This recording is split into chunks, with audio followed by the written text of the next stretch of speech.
हमारा चिंतन गीता अध्याय 10 श्लोक 14 पे चल रहा है। अर्जुन कहता है, हे केशव, आपने मुझसे जो कुछ कहा है उसे मैं पूर्णतया सत्य मानता हूं। हे प्रभु, मानता हूं।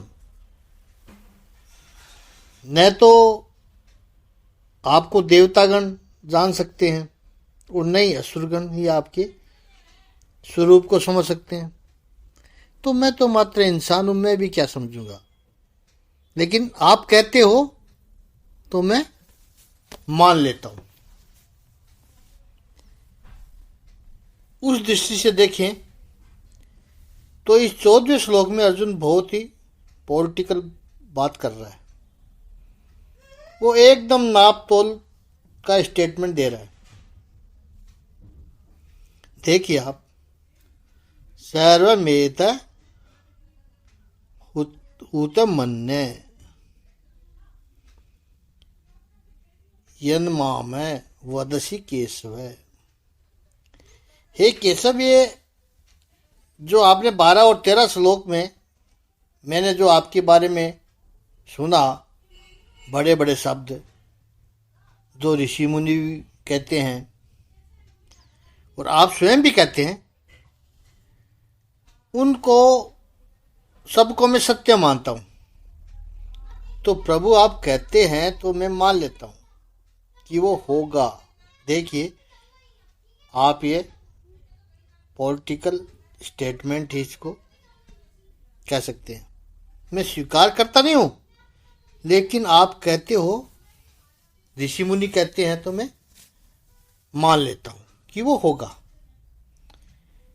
न हिते भगवन व्यक्तिम विदुर देवा न दानवा। आप असत में, आप असल में कैसे हो, आपका व्यक्तित्व, आपका मैनिफेस्टेशन, वो तो देवता भी नहीं जानते और दानव भी नहीं जानते।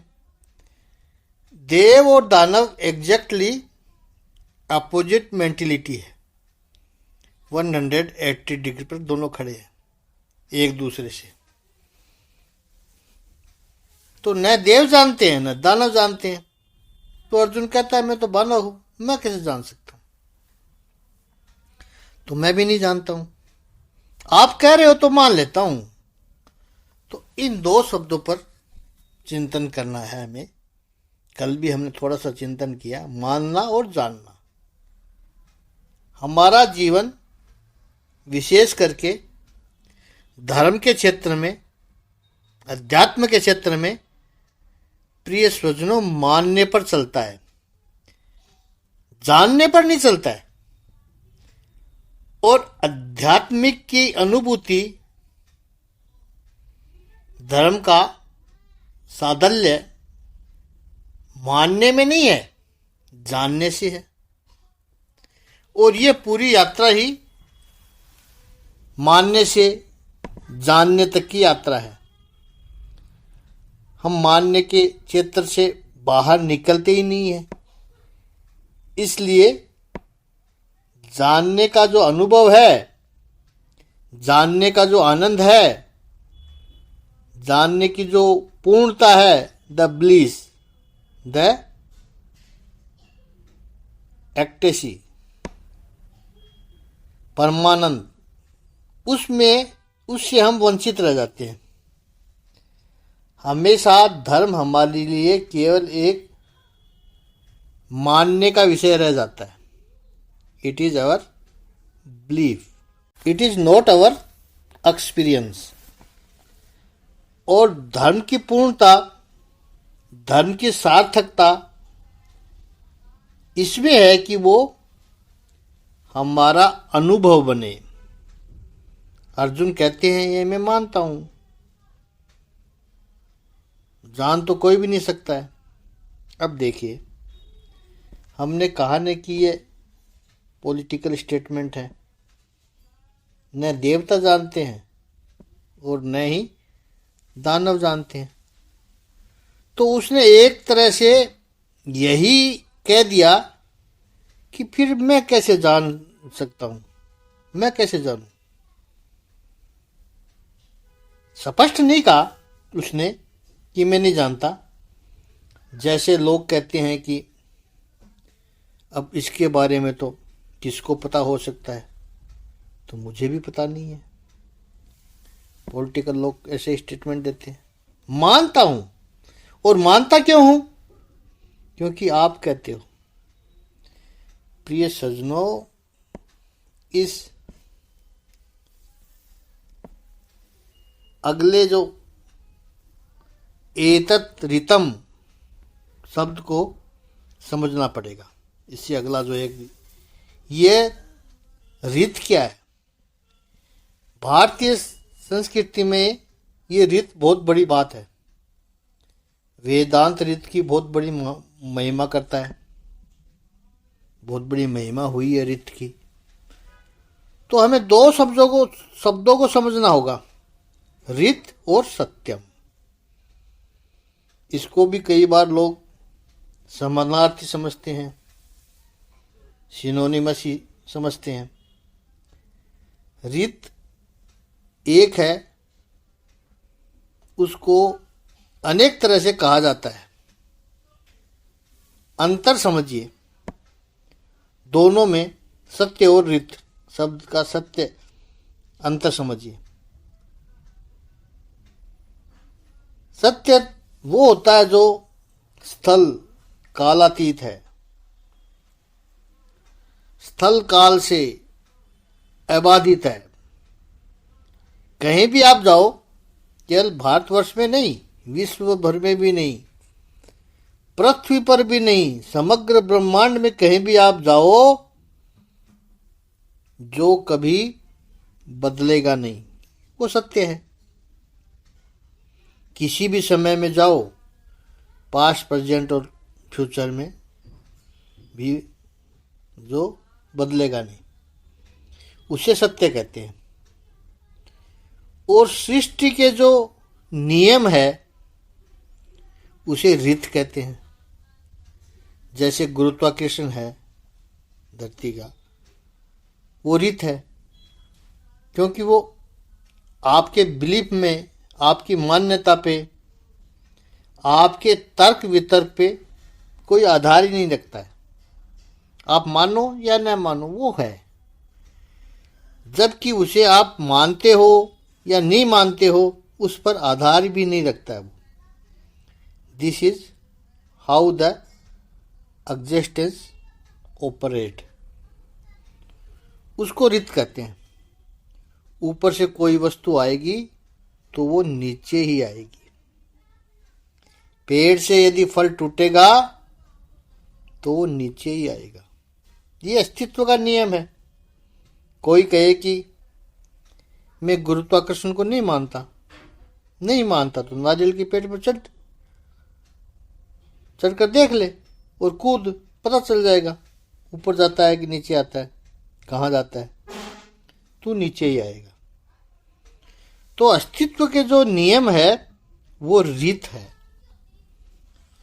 यहां अर्जुन भगवान से कह रहा है, सर्वम एव तरीतम मन्ये। क्यों?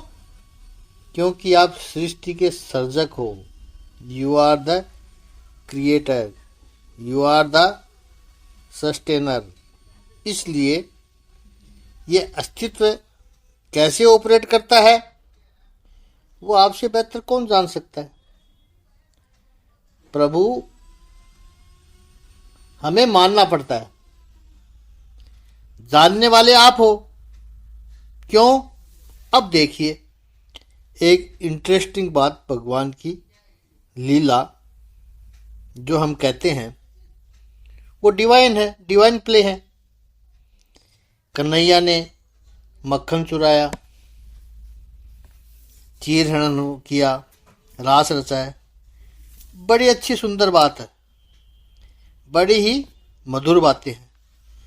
लेकिन वेदांत की दृष्टि से कहें, ज्ञान की दृष्टि से देखें, तो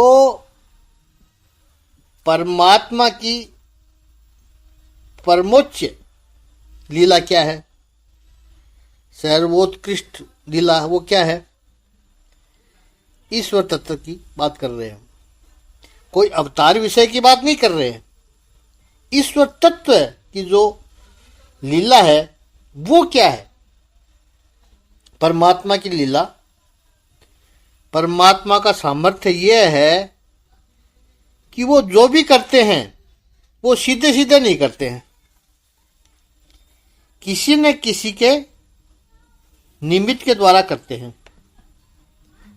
और जीव का जो अज्ञान है, जीव का जो मोह है, जीव की जो भ्रांति है, वो ये है कि वो घटना में सीधे सीधे परमात्मा की अनुभूति नहीं कर सकता।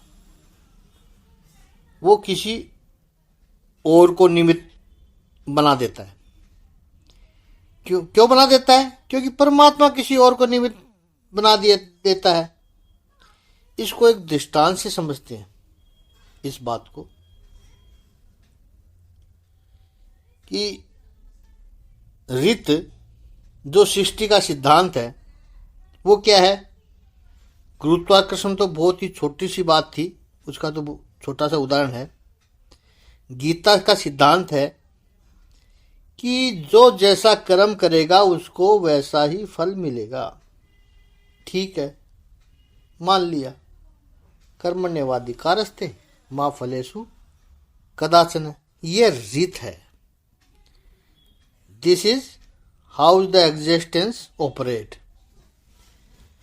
अब आप अपने कर्मों को स्वीकार करो न करो, मानो न मानो, नहीं मानोगे या मानोगे तो वो होगा ही।